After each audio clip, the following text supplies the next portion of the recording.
Selama beribu-ribu tahun, setiap pagi dan sore hari, orang-orang Yahudi telah berdoa dengan menggunakan kata-kata yang terkenal ini untuk mengekspresikan ketaatan mereka kepada Allah. Kata-kata ini disebut sebagai Shema. Dengarlah hai orang Israel, Tuhan itu Allah kita, Tuhan itu Esa. Kasihilah Tuhan Allahmu dengan segenap hatimu, dan dengan segenap jiwamu, dan dengan segenap kekuatanmu. Mari kita melihat kata yang terakhir, kekuatan. Kata yang disebut ma'ud dalam bahasa Ibrani ini muncul sekitar 300 kali dalam kitab suci. Tetapi arti yang sebenarnya bukanlah kekuatan. Dalam bahasa Ibrani ada kata lain yang sangat bagus untuk kekuatan, tetapi kata itu bukan ma'ud. Bahkan, Shema menjadi satu-satunya bagian dalam Alkitab di mana ma'ud diterjemahkan sebagai kekuatan. Mengapa bisa begitu? Arti yang paling umum dari ma'ud adalah sangat atau sungguh. Inilah yang disebut oleh para ahli tata bahasa sebagai kata keterangan, yang muncul bersama kata-kata lain untuk memperkuat maknanya. Misalnya dalam kitab Kejadian pasal 1, Allah melihat dunia yang ia ciptakan, dan sebanyak 6 kali ia menyebut ciptaannya itu baik. Tetapi kemudian pada puncaknya di kali yang ke-7 ia berkata, ma'ud baik, yang berarti sangat baik. Selanjutnya di kitab Kejadian dalam kisah Nuh, air bah makin bertambah-tambah dan naik dengan ma'ud hebatnya, atau sangat hebatnya di atas bumi. Dalam kisah Kain dan Habel, Kain tidak saja marah kepada saudaranya, tetapi ia ma'ud marah. Atau ketika Saul menjadi raja bangsa Israel, ia ma'ud bersukaria.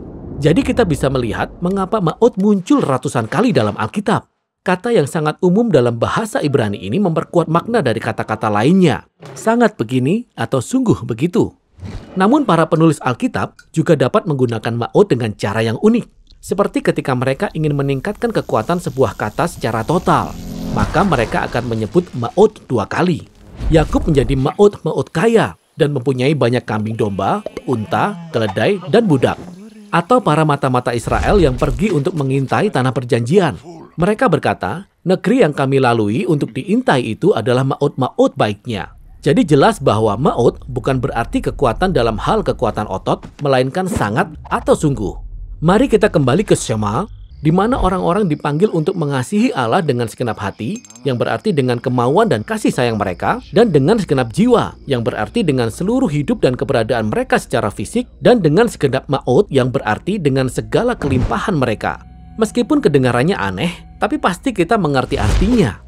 Jika ma'ud dapat memperkuat makna dari segala kata secara total, maka kata terakhir yang kita pergunakan untuk mengasihi Allah ini bukan hanya sesuatu, melainkan segalanya. Mengasihi Allah dengan segenap ma'ud berarti kita mengabdikan setiap peluang, kesempatan, dan kemampuan yang kita miliki untuk memuliakan Allah dan mengasihi sesama seperti diri kita sendiri. Inilah kata dalam Shema yang paling luas dan dapat dikembangkan.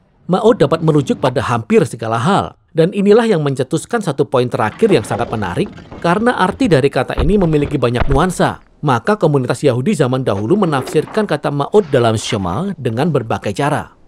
Ketika para sarjana Yahudi yang menerjemahkan Alkitab bahasa Ibrani ke dalam bahasa Yunani menemukan kata ma'ud dalam Shema, mereka menerjemahkan kata ini dengan kata dunamis dalam bahasa Yunani, yang berarti kuasa atau kekuatan.